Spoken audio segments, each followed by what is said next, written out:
3장 1절에서 9절입니다. 그때로 나의 형제들아 주 안에서 기뻐하라. 너희에게 같은 말을 쓰는 것이 내게는 수고로움이 없고 너희에게는 안전하니라. 배들을 삼가고 행악하는 자들을 삼가고 몸을 상해하는 일을 삼가라. 하나님의 성령으로 봉사하며 그리스도 예수로 자랑하고 육체를 신뢰하지 아니하는 우리가 곧 할례파라. 그러나 나도 육체를 신뢰할 만하며 만일 누구든지 다른 이가 육체를 신뢰할 것이 있는 줄로 생각하면 나는 더욱 그러하리니 나는 8일 만에 할례를 받고 이스라엘 족속이요 베냐민 지파요 히브리인 중에 히브리인이요 율법으로는 바리새인이요. 열심으로는 교회를 박해하고 율법의 의로는 흠이 없는 자라. 그러나 무엇이든지 내게 유익하던 것을 내가 그리스도를 위하여 다 해로 여길 뿐더러 또한 모든 것을 해로 여김은 내 주 그리스도 예수를 아는 지식이 가장 고상하기 때문이라.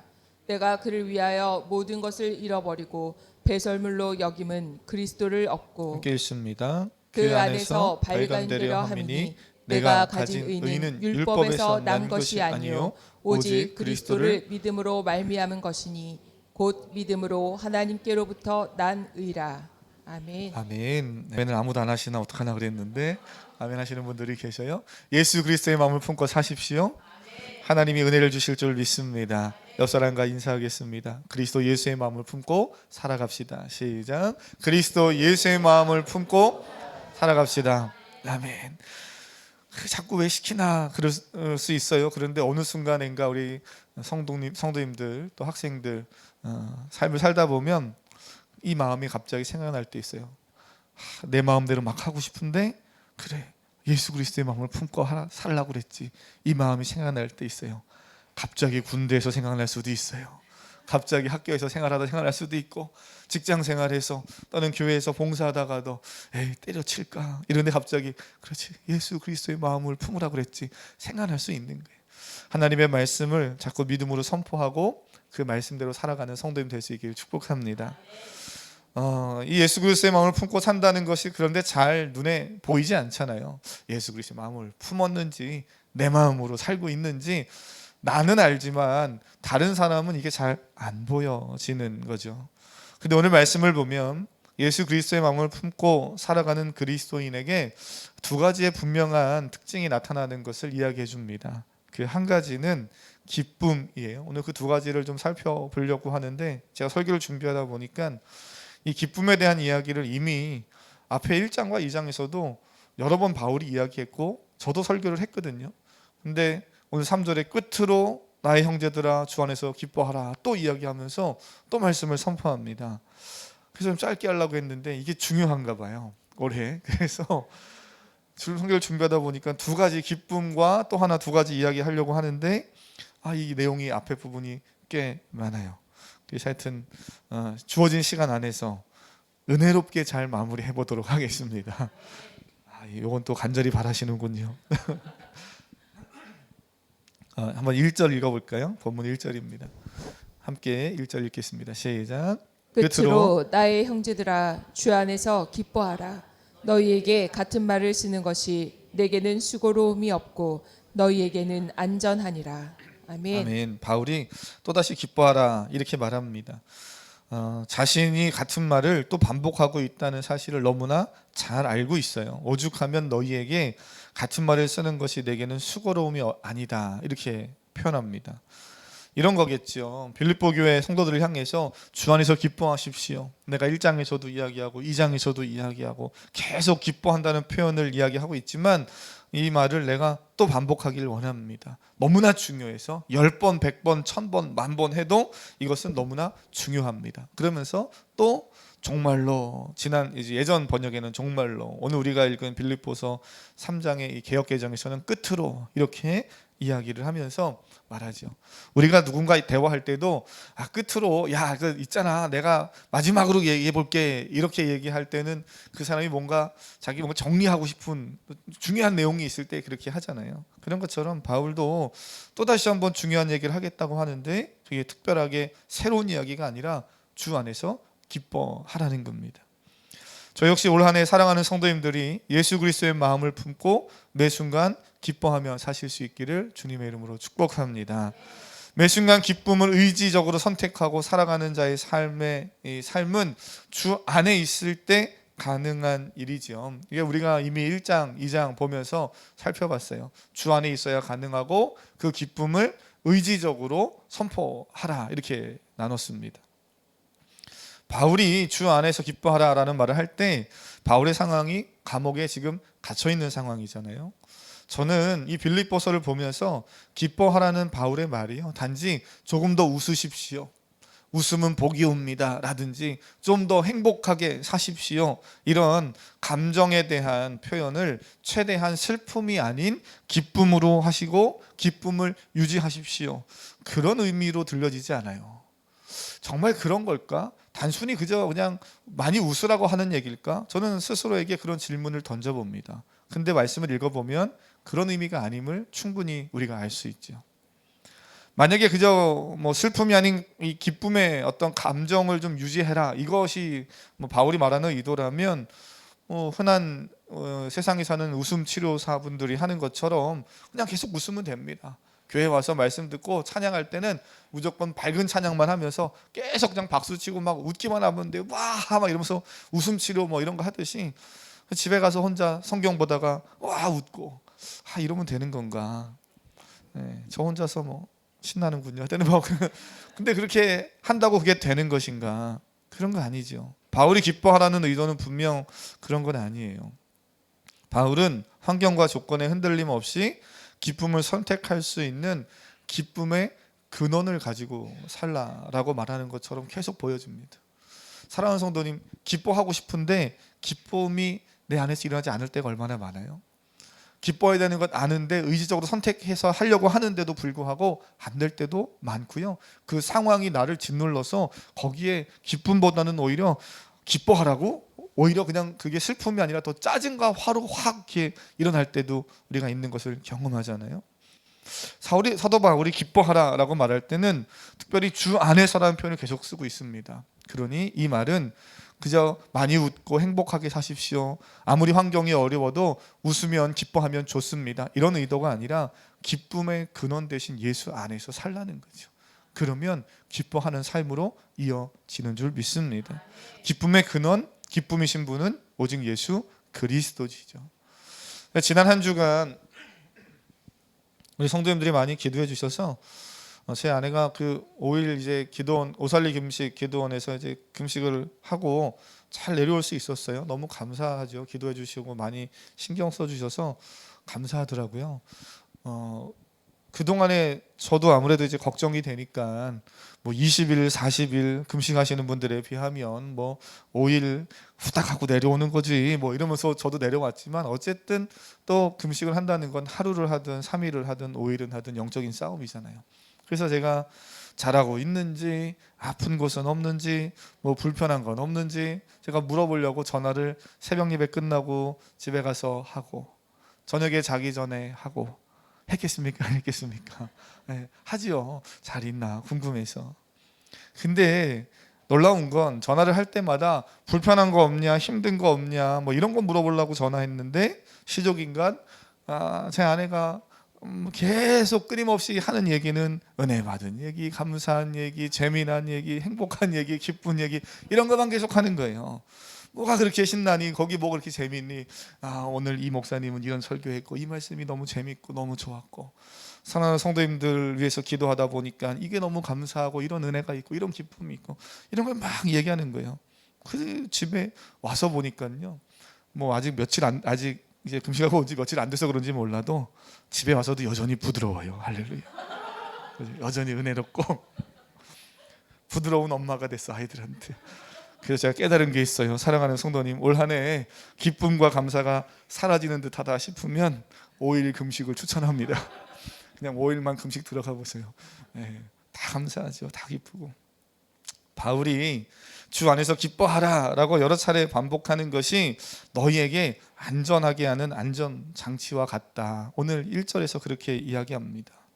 은혜를 받고 주 안에 있고 기뻐하면 그것이 나의 삶을 이렇게 건강하게 지키고 지켜가는 힘이 된다는 거죠.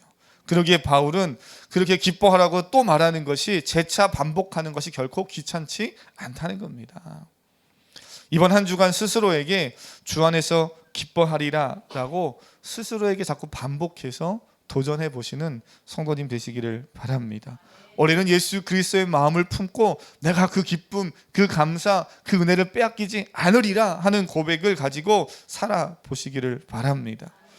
제가 그 작년에 우리 성도님들 아시다시피 12월에 몇몇 목사님들과 태국에 갔다 왔잖아요. 놀러 간 게 아니라 우리 성도님들과 또는 청년들과 그 태국 단기 선교를 좀 어떻게 좀 갈 수 있을까 하고 미리 갔다가 왔죠. 그러면서 1월에 태국을 좀 다시 한번 들어가려고 항공과 숙박과 뭐 여러 가지 일정들 그리고 경비를 다 제가 나름대로 정리하고 이렇게 준비를 했는데 올해 일정이 진행이 되지는 않았어요. 그러다 보니까 저 개인적으로는 못 간다는 거에 대한 그 약간 인간적인 실망감이 저에게는 있었어요. 그래서 연초를 시작하면서 제가 기도원에서 기도하는데 하나님, 뭐 좀 가게 해주시지 왜 이렇게 갈 수 있는 기회를. 사실 우리가 가면 갈 수도 있는 건데, 근데 어쨌든 제 마음 속에는 그런 어떤 인간적인 불평이나 조금 실망감이 있어서 하나님께 좀 투덜투덜 거렸거든요.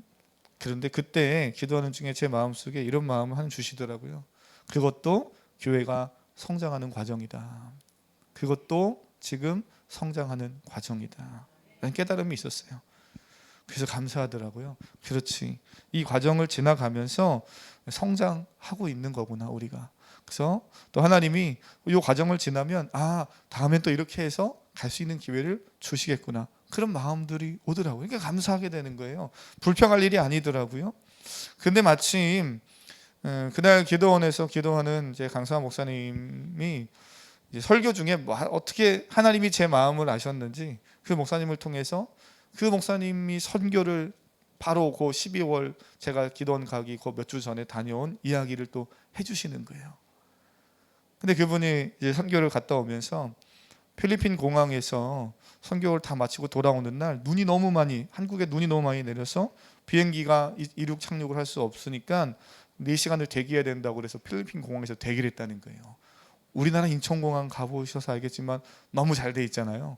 필리핀 공항 뭐 그렇습니다. 근데 거기서 4시간을 그것도 선교 일정을 다 마치고 피곤한데 막 있으려니까 막 성도님들이 같이 한 팀원들이 짜증을 내고 불평을 내는 소리들이 조금씩 있다는 거예요. 그럴 수밖에 없죠. 거기 모여있는 아마 공항에 전체에 모이는 사람들 중에서 그 비행기 타려고 하는 사람들이 막 짜증 냈을 거예요. 게다가 대부분 싸게 오려고 밤에 오거든요. 새벽 1시에서 4시간 기다려본다고 생각해보세요. 공항에서 추운데 뭐 다 불편한데 얼마나 불편하겠어요. 근데 이 목사님 마음속에 이런 마음을 하나님 주시더래요. 이것도 선교의 과정이다. 우리 계획대로 잘 되는 것만이 선교가 아니라 때론 힘들고 고생하는 과정도 선교의 과정이다. 지금 고생하고 있는 이것도 선교의 믿음의 훈련 중 하나이다. 그걸 왜 모르니 감사해라. 하나님 이런 마음 주시더라는 거예요. 제가 그 말 들으면서 그래, 하나님이 내게 주신 그 마음도 하나님의 마음이구나, 그런 생각이 들었어요. 하나님 나라 복음을 전하는 일이 얼마나 귀한 일입니까? 그 복음을 전하는 일을 사단은 너무나 싫어하죠. 방해하고 싶어 합니다. 방해하는 방법이 다른 게 아니라 갑자기 뭐 비행기가 막 폭발하고 이런 게 아니라 내 마음을 자꾸 물어뜯는 거예요. 불평하게 하고 원망하게 하고 불신앙의 말을 하게 하는 거죠. 교회의 일, 하나님의 일만 그런 게 아니에요.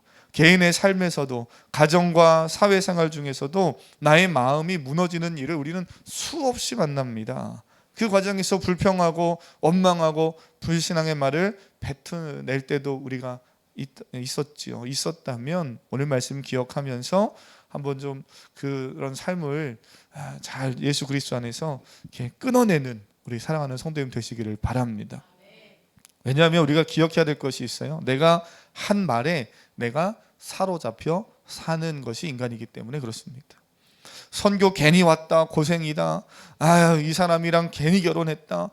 직장을 잘못 들어왔네. 팀을 잘못 만났네. 타이밍을 잘못 만났네. 우리가 코로나 때 계속 한 얘기가 그 얘기잖아요. 왜 하필 지금 코로나야? 라든지 사업을 막 오픈한 사람들이 얼마나 그런 아픔이 많았겠어요. 저도 왜 하필 지금 코로나입니까? 하나님, 교회가 조금 더 성장하고 오든지 아니면 아예 뭐지 전에 오든지 이런 마음. 왜 하필 지금 타이밍입니까? 그런 생각이 얼마나 많이 들었는지 몰라요. 지금까지 받은 은혜, 하나님이 주신 은혜, 감사, 기쁨, 인도하심, 영광 이런 건 싹 다 잊어버리고 지금 눈앞에 보이는 것만 가지고 은혜를 막 쏟을 때 있잖아요. 제가 이제 오늘 필리핀 단기 선교를 떠나는 정진 집사님에게도 전화로 이제 마지막 기도해 주면서 그런 이야기, 또 문자로 이런 이야기 나눴어요. 막상 가면 은혜를 충만히 받을 일이 선교인데 출발해서 떠나는 순간까지 영적 싸움이 치열할 겁니다. 집사님, 별거 아닌데 뭐 하나 두고 온 것 때문에 가족이 분란이 있을 수도 있고, 별거 아닌데 그냥 같은 팀원들끼리 뭐 이야기한 게 의견이 안 맞는 게 짜증 날 수도 있고 불평될 수도 있고, 혹 그렇다면 잘 이겨내십시오 라고 격려하면서 기도했던 기억이 나요. 사랑하는 성도님, 사람이 말을 뱉고만 산다고 생각하십니까? 그러지 않습니다. 뱉은 말을 할 뿐만 아니라 뱉은 말을 또한 내가 다시 받으면서 영향을 받으면서 살아가는 것이 인간이에요. 중요한 건 나는 내가 한 말을 먹으며 사는가, 아니면 내가 한 말에 내가 먹히며 사는가의 싸움을 우리 매일 한다는 거예요. 이게 무슨 말인가 하면요, 세상 만사가 다 그래요. 다들 안 된다, 힘들다, 못한다 라는 말을 해도 우리는 그 말에 내가 잡아 먹혀 사는 것이 아니라 그 말을 내가 믿음의 말로 다시 바꿔서 그 믿음의 선포를 하고 그 믿음의 말을 먹으며 살아야 되는 줄 믿습니다. 그런 사람은 뭘 해도 하나님이 주시는 그 은혜와 힘을 입어서 다시 일어나 갈 수 있는 거예요. 근데 남들이 하는 말, 그 말 또 똑같이 믿음 없는 불평의 말 따라 하면서 아유 그런가 하면서 나도 그 말을 같이 뱉어내면 나도 모르게 그 말에 내가 먹히면서 어려움을 당하는 것을 우리는 많이 경험합니다. 혹이라도 부정적인 말, 불신앙의 말을 듣게 되더라도 그 말을 믿음의 말로 바꿔내시고 선포하는 우리 멋진 성도님들 되실 수 있기를 바랍니다. 주 안에 있는 성도는 믿음으로 기쁨을 선택하고 그렇게 복음을 선택하며 사는 거죠. 예수 그리스도의 마음을 품은 성도들은 그렇게 사는 겁니다. 그래서 남들이 다 뭐라고 얘기해도 나는 믿음으로 기도하며 하나님 신뢰하면서 간다, 이런 어떤 신앙의 배짱, 담대함, 이런 것들이 저는 우리 사랑하는 학생들에게, 성도들에게 있으면 좋겠어요. 그래서 주 안에서 사도 바울이 기뻐하라 라고 이야기하면서 한 가지 더 2절 이후부터, 사실은 더 길게는 우리가 보고 있는 말씀에서는 16절까지인데 오늘 우리 9절까지 읽었고, 제가 그 중간에 사도 바울이 하는 이야기는 조금 건너뛰어서 사도 바울이 또 하나 우리에게 그리스도의 마음을 품은 성도들에게 나타나는 특징을 뭐로 이야기하는가, 그 하나님만 한 가지만 좀 더 함께 보길 원합니다. 7절과 8절인데요 7절 8절 읽겠습니다. 시작. 그러나 무엇이든지 내게 유익하던 것을 내가 그리스도를 위하여 다 해로 여길 뿐더러 또한 모든 것을 해로 여김은 내 주 그리스도 예수를 아는 지식이 가장 고상하기 때문이라. 내가 그를 위하여 모든 것을 잃어버리고 배설물로 여김은 그리스도를 얻고. 아멘.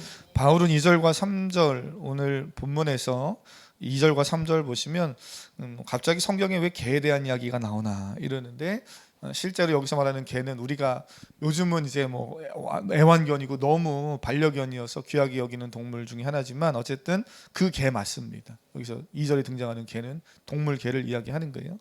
그런 이야기들을 쭉 하면서 2절과 3절에 육체를 자랑하는 자들에 대한 이야기를 합니다. 유대인들은 자신들이 행하는 할례를 매우 자랑스럽게 여겼어요. 자신들은 하나님이 택하신 자고 그 택하신 언약의 증표로 할례를 어려서부터 해왔다라는 것에 대한 자부심이 있는 민족이었습니다. 그런데 바울은 이런 육체를 자랑하는 그들을 향해서 이런 말을 합니다. 너희가 육체를 자랑하냐? 너희가 가지고 있는 그 어떤 육체적인 어떤 신앙적인 어떤 종교 행위를 자랑하냐? 그런 거 자랑하려면 나도 자랑할 거 많은 사람이다. 나만큼 세상에 자랑할 거리가 많고 사회적 백그라운드가 좋은 사람 또 있으면 나와보라고 해. 이러면서 하는 얘기가 4절 이후에 쭉 하는 얘기죠. 4절에 이렇게 말해요. 너도 육체를 신뢰할 만하며 만일 누구든지 다른 이가 육체를 신뢰할 것이 있는 줄로 생각하면 나는 더욱 그러하다. 그러니까 한번 나와봐. 나와 견줄 사람 누가 있겠는가? 나는 더 자랑할 것 많아. 이러면서 쭉 이야기를 하는 게 이제 5절, 6절 그 이후에 쭉 계속 나오는 이야기들이에요. 그냥 한마디로 말하면 요즘 말로 하면요, 엄친하고 금수저 집안이지요. 종교적으로도 종교적 열심도 특출나서 자신의 종교적 신념과 열정이 옳은 줄 알고 예수 그리스도를 믿는 자들, 우리처럼 복음을 가진 자들을 막 박해하고 교회를 박해하는 일에 아주 특별한 열심을 가지고 있을 만큼의 열정적인 바울이었습니다. 나만큼 해본 사람이 있으면 나와 보라 그래. 지금 이런 이야기를 바울이 해요. 근데 그가 그걸 자랑하고 싶은 게 아니라 7절과 8절 읽으셨죠? 뭘 자랑한다고 그럽니까? 나도 육체를 자랑하려면 한없이 자랑할 것이 많지만 나는 오직 예수 그리스도만 자랑한다. 이렇게 고백합니다.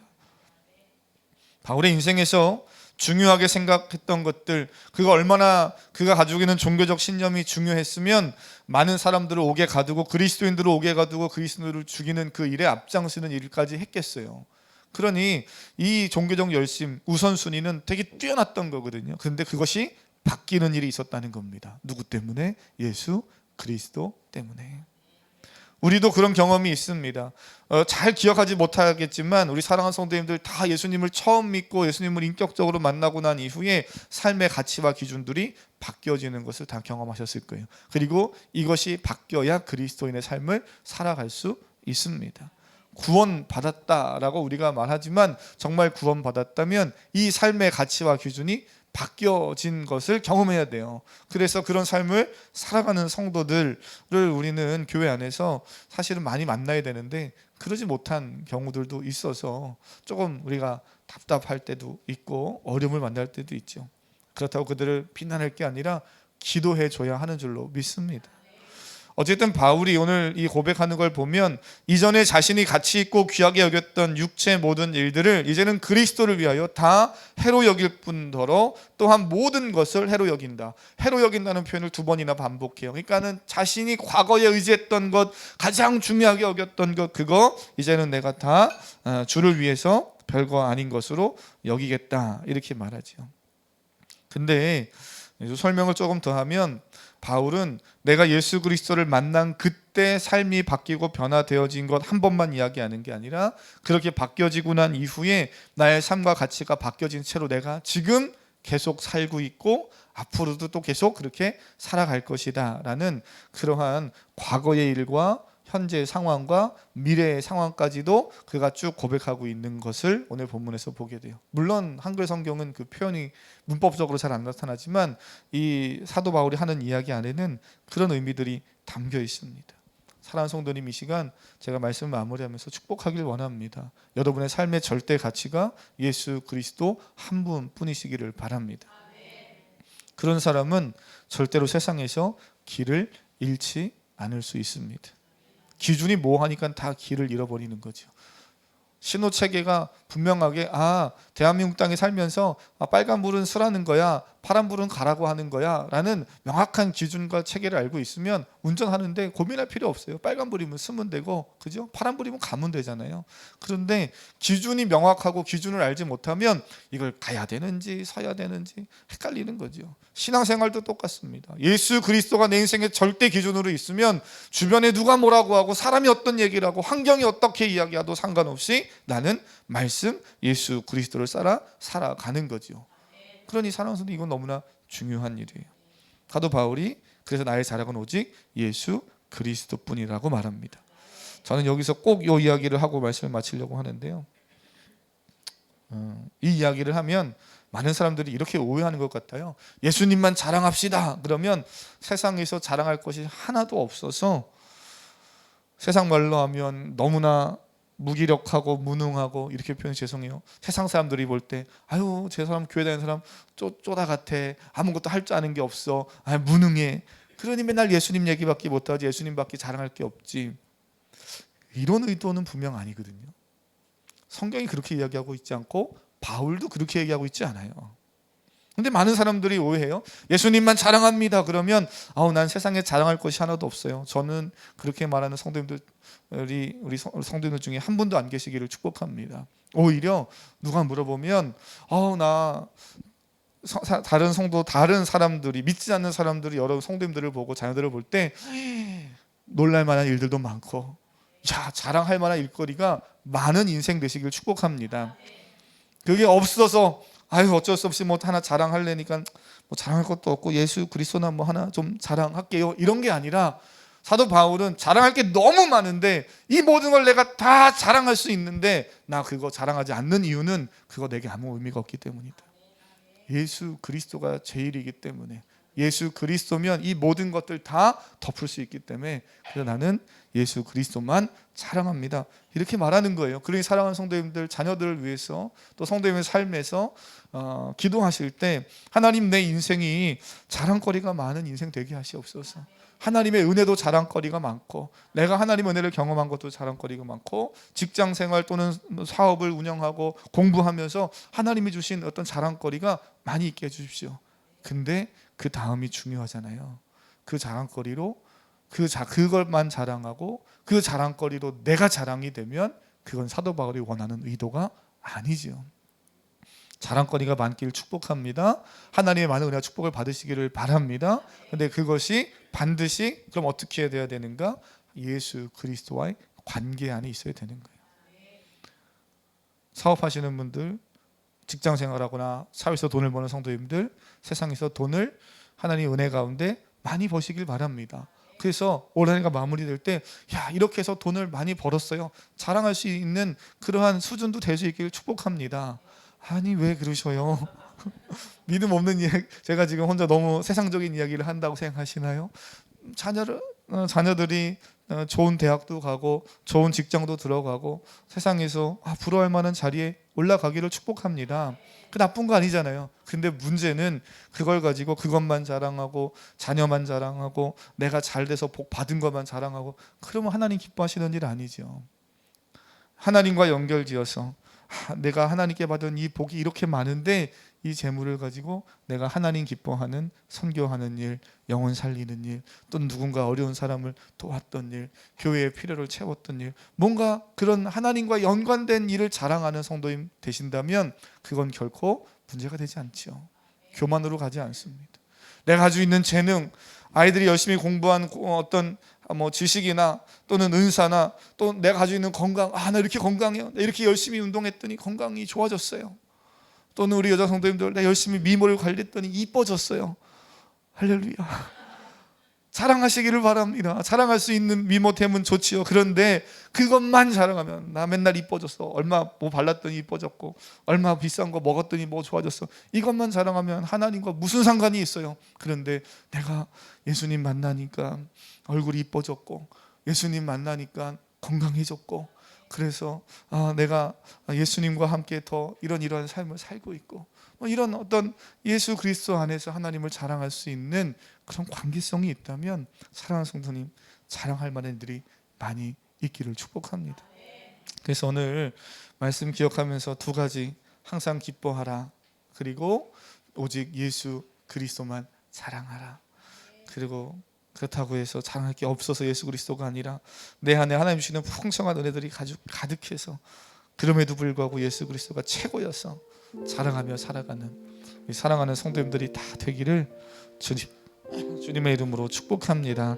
함께 이 찬양 좀 고백하길 원하는데요. 찬송가 주 없이 살 수 없네, 나의 소망 나의 위로 나의 영광 됩니다. 우리 1절을 한 번 더 천천히 마음을 다해서 고백하겠습니다.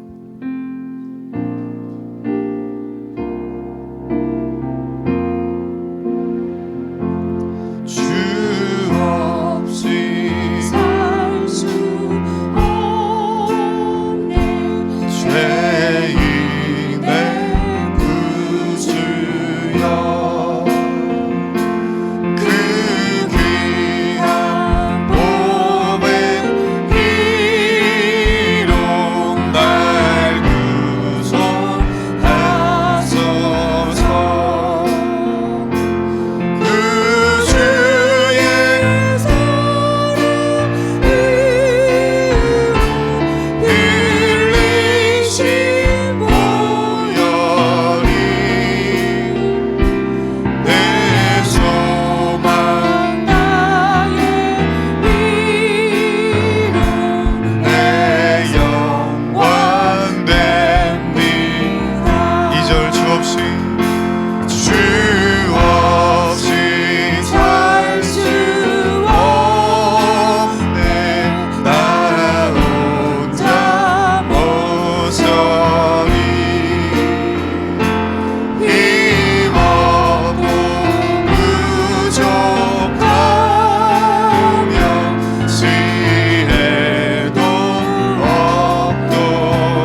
두 손 높이 들고 고백할까요? 이 땅에 오직 주밖에 없네. 그 무엇도 나를 채울 수 없네. 주님의 평안 내 안에 있네. 그 누구도 빼앗을 수 없네. 이 시간 말씀 기억하며 우리 다같이 주여 한번 부르고 오직 주님뿐입니다. 주 안에 기뻐하며 또한 믿음으로 살아가겠습니다. 우리 이 시간 함께 같이 결단하며 기도합니다. 주여